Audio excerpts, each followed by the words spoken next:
안녕하세요. Riding on the Korean wave. Welcome to Tuesday's edition of the Culture Wave. I'm Kwon-soa in Seoul. Explore with us Korea's culture from all aspects and stay up to date with K-entertainment, K-people, K-art, K-everything. Our co-host for today's show is Bella Kim. Hello, Bella. Hi, Soa. And hello to all the viewers of the Culture Wave. I'm your co-host, Bella, back again to fill you guys in with the latest K-entertainment stories. So don't go anywhere. Stay tuned until the end. And I'm really excited about what you have for us today because I think you're going to mention some K-pop acts and also a K-movie that is targeted at not only here the audience in Korea but also abroad, right? Right, but whoa, don't go too far. Don't give away too much, Soa. Okay, I won't. But what we are going to give away right now is some welcoming news regarding Korean authors who are being recognized abroad. So let's take a look at this report. Following Korean novelist Han Kang's winning of this year's Nobel Prize in Literature, there has been an increase in foreign publishing companies inquiring about Korean literary works. Efforts need to be made to keep up this momentum to expand recognition of work by Korean writers. Jane Jin reports. Author Kang Ji-young first published her female action novel Mrs. Shim is a Killer in 2010. The protagonist, a woman in her 50s with no husband and no job, suddenly finds her calling through her impeccable butcher skills and becomes a killer. This cult bestseller is now set to be published internationally. Mrs. Shim is a Killer will be published by Doubleday in the UK and by Harper in the US in the spring of 2026. Translation rights have also been sold to over 10 countries. We continue to get inquiries from Asian and South American countries, so I think exports will expand further. Basically, the narrative and story are interesting. There's a universal story that is relatable. I think the best part of the book is that it has a Korean sentiment baseline. Writer Song Yoo-jung can look forward to the publication of her first novel, The Memory Bookshop, after 6 years of writing web novels. Major publishing company HarperCollins has acquired global English rights for Song's latest work, signing a contract worth over $70,000 with her. HarperCollins said the novel will be published in hardback in August 2025. Publishers around the world understood the underlying universal emotions between mother and daughter. There was even a world-famous editor who said the book brought them to tears. This trend in the publishing industry of recognizing Korean literary works took off at the Frankfurt Book Fair, the world's largest annual trade fair for books, held over 5 days in mid-October. And at this year's fair, inquiries for publishing rights for Korean works increased 3 to 4 times from previous years. This has triggered greater support from the domestic publishing industry and related organizations. They are planning various projects, starting with higher participation in overseas book exhibitions, as well as for translation. In 2014, we supported novelist Han Kang in her participation at the London Book Fair, where she met with Deborah Smith, a British translator of Korean fiction. I've been reminded of the power of exchange projects and support projects. Back in the mid-1990s, there were Korean literary works that received attention in Europe, like the works of the writer Lee Mun-yeol. But that popularity didn't last long.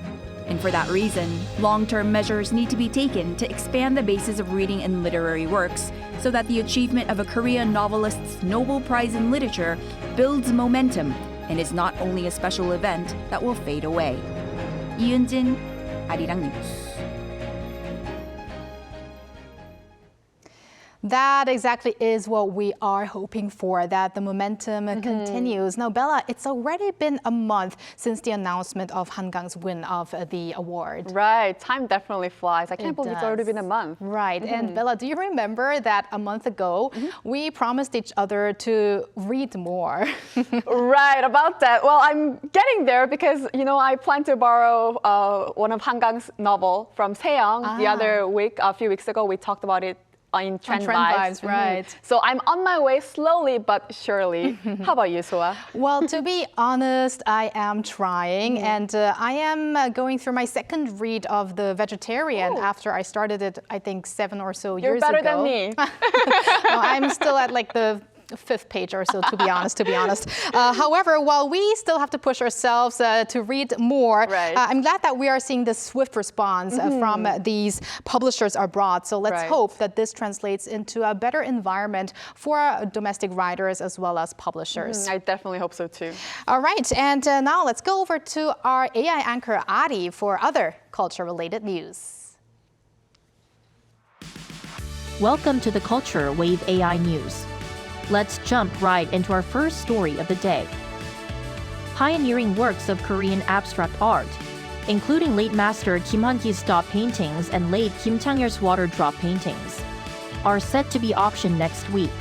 Seoul Auction will showcase various artworks valued at over $5.9 million, including the legendary blue dot paintings by Kim Han-ki.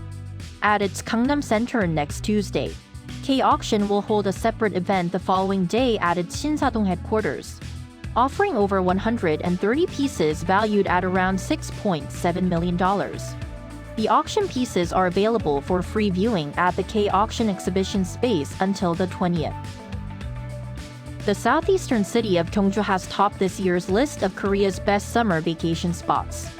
Often called the Museum Without Walls, Jeju is renowned for its rich cultural heritage and historical significance.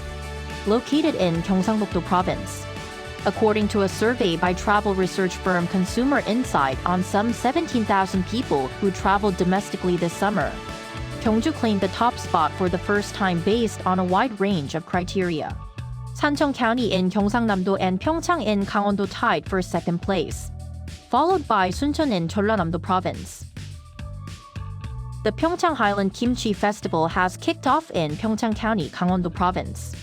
First held in 2016, the festival has gained increasing popularity, celebrating the exceptional quality and flavor of Pyeongchang's high-altitude Napa cabbage, along with various other local specialties.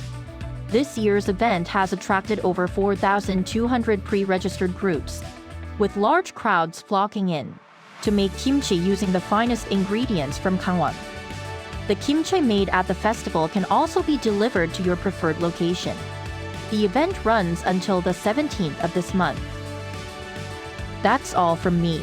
Keep it tuned to the Culture Wave.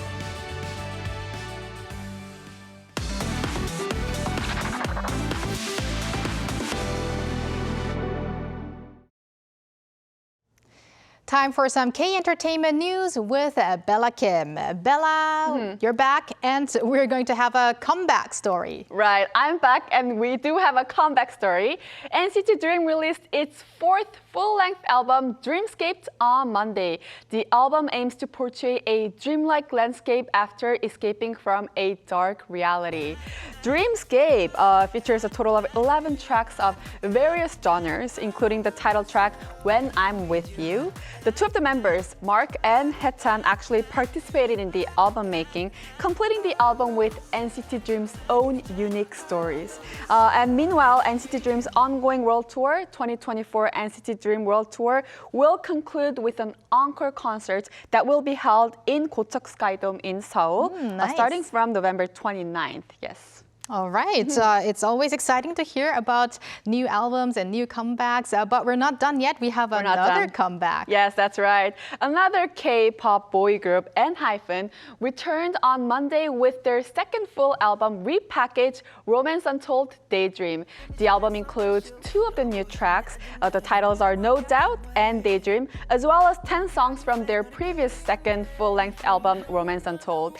In this album, ENHYPEN explores the theme of daytime dream, where one realizes a deeper love in the absence of you. Me? Yes. Maybe you. Everyone. You, yes.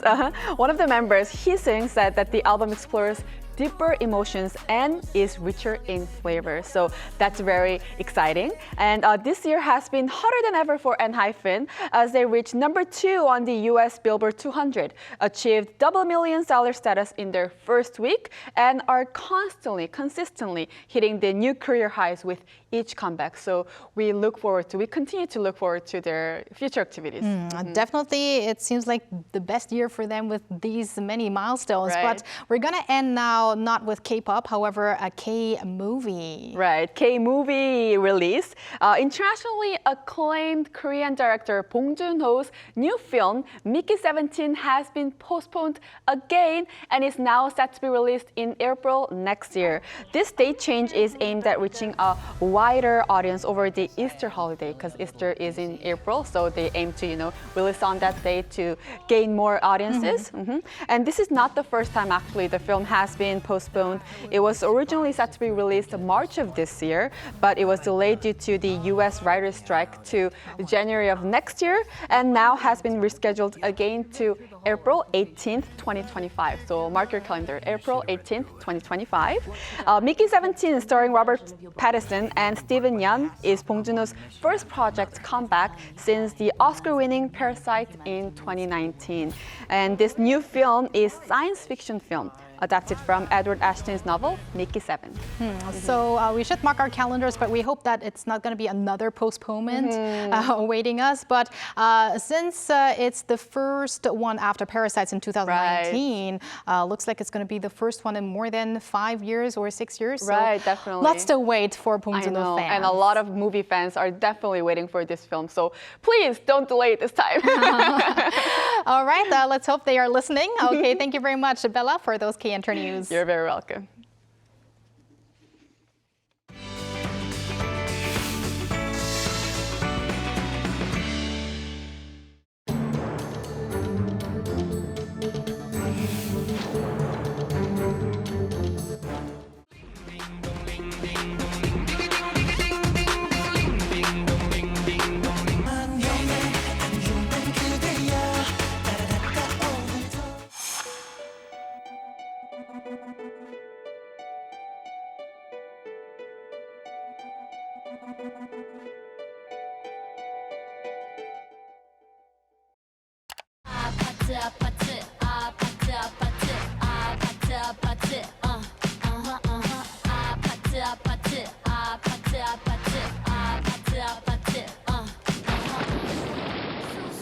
Supernova.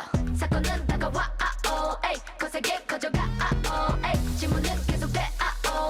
우린 어디서 왔나. 사건은 다가와. 거세게 커져가. Tell me, tell me, tell me. I love you, baby. 나 좀 봐줘, baby. 더 hit the clutch. Hon, hon, hon, hon, hon, hon. 더 hit the clutch. Hon, hon, hon, hon, hon, hon.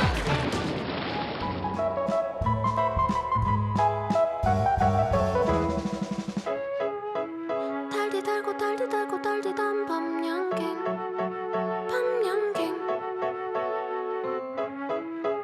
내가 먹고 싶었던 건 달디단 밤양갱. 밤양갱이야. 상다리가 부러지고 둘이서 먹다 나가 쓰러져 버려도. South Korea's Jeju Island, with its beautiful and unique nature, as well as distinctive folk culture, is a popular tourist destination for both Koreans and visitors from all around the world. But there's more to the island if you take a deeper look. In today's Hallyu People segment, we connect live to a Danish visual artist, Jane Jin Kaisen, who explored Jeju Island and turned her experience into pieces of art. Hello, Jane. Hi, Jane. Hi, nice to meet you, and thank you for having me. Thank you for joining us. Now, Jane, we first off want to start off by congratulating you on being selected as one of the nominees for this year's Korea Artist Prize by the National Museum of Modern and Contemporary Art Korea. Wow, congratulations. Right. So how do you feel about this? Thank you. I mean, I feel wonderful. It was really special to open the exhibition. I'm showing a body of work for the first time. And it was wonderful to be able to premiere these works at MMCA in Korea and to introduce them to an audience in Korea. Right, so please introduce us to your work that's currently being shown at the National Museum of Modern and Contemporary Art here in Seoul, which is Ieodo, Island Beyond the Sea.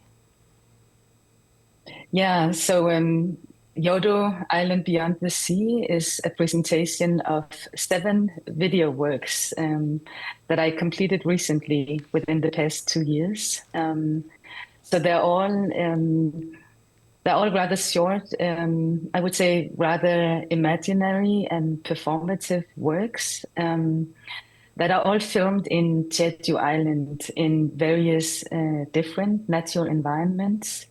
So, for example, some of them are filmed by the coast, some of them are underwater films, some of them are filmed in more mountainous landscapes, one in a lava cave. And so they all draw upon different stories and rituals and spiritual elements related to Jeju shamanic culture and cosmology. But at the same time, they also, I would say, touch upon some core themes, that in a sense also transcend the geography of Jeju and speak to questions of, what role myths and rituals play in humans' attempts at making sense of our place in the world. Wow, that sounds beautiful just by listening to it and very interesting. What do you wish for exhibitors to take away from Ieodo? And is there anything in particular that should be given extra attention to? Yeah, I mean, Ieodo is a Jeju mythical term, a concept that I was drawn to. It cannot be reduced to a single meaning, but among other things, it connotes a liminal space or an island beyond the sea. So it's both a term that is associated with the afterlife and in some ways speak to, also people's, to the particular condition of Jeju, of people who have been abandoned or shipwrecked. But it also connotes a sense of hope or aspiration, maybe of a society to come. And I think for me, when I was conceiving the works, I was thinking a lot about how we're faced with major challenges. I mean, climate crisis, social polarities, war, forms of injustice, and in some ways a collapse in meaning, and in some ways I was thinking about with the works, what other stories are there to navigate by? Are there other ways of relating to each other? So I think in many ways, the works try to highlight that, try to highlight different kinds of connection between people of different generations, our relationship to life and death, so they're also very, I would say, fundamental works in sort of dealing with major questions of reality. Wow, very diverse aspects you just mentioned that really make you try to imagine of what you're trying to convey to the visitors. So really makes people to want to go to the exhibition to really understand your art. And Jane, if I'm correct, this is not the only time that you're using Jeju-do Island as a motive. Please tell us about your connection to Jeju and what you find fascinating or intriguing about the island. Yeah, it's true. I mean, it has been a motif in several of my past artworks as well. For example, Community of Parting, which is a film that I made for the Venice Biennial Korean Pavilion some years ago.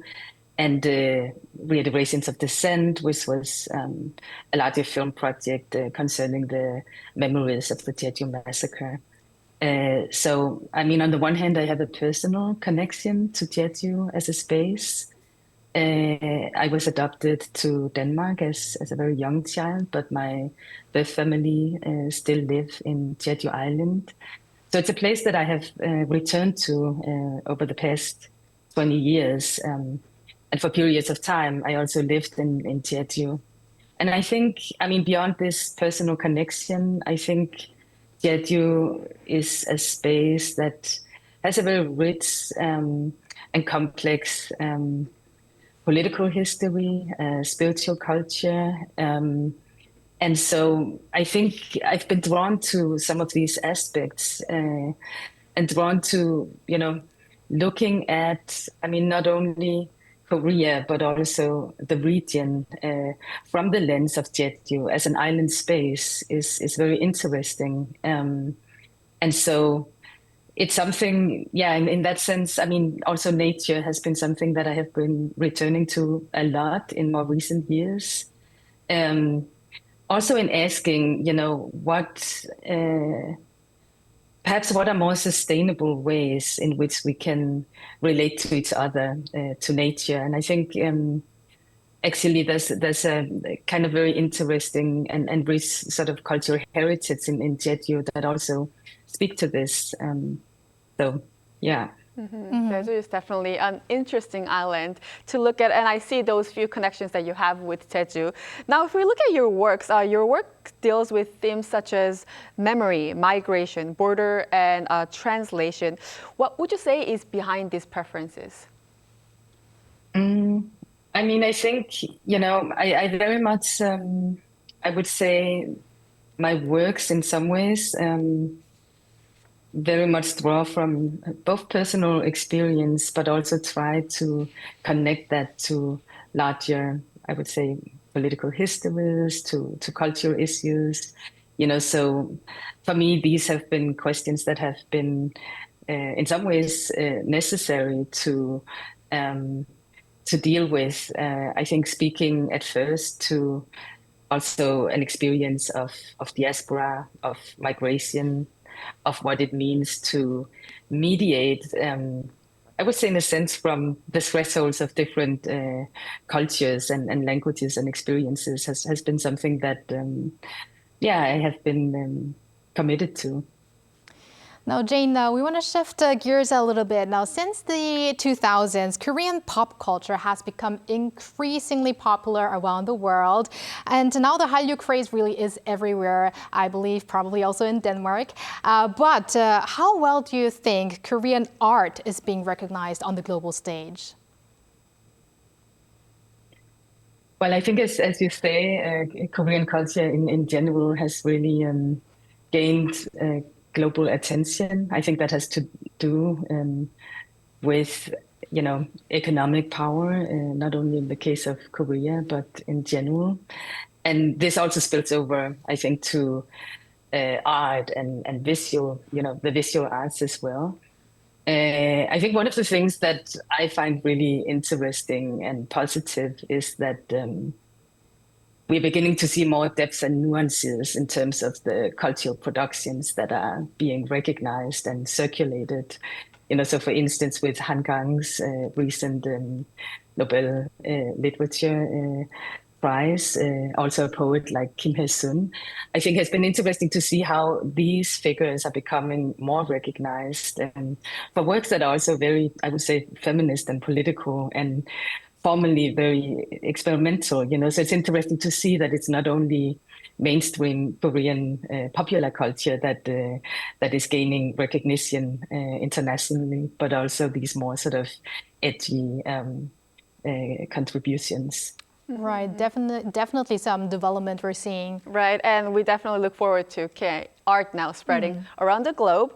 Now, your work is on Jeju. Do you have any plans to, come back to Korea for your artistic activities?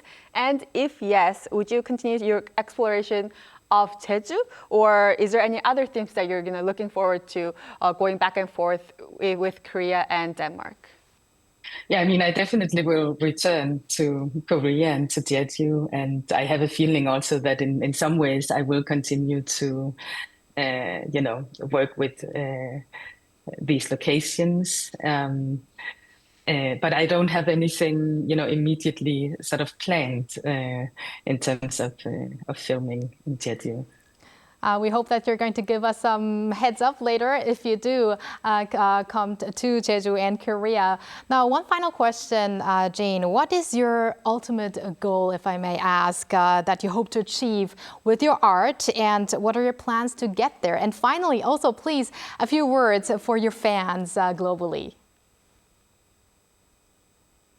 I mean, I think, I guess with my artistic works, I hope that they can contribute to a dialogue, to reflection around the themes, that they engage. I hope that they can somehow participate also in, I think, just broadening and nuancing people's perspectives and imagination. All right, thank you very much, Jane, for today's talk and also for your inspiring work. Thank you.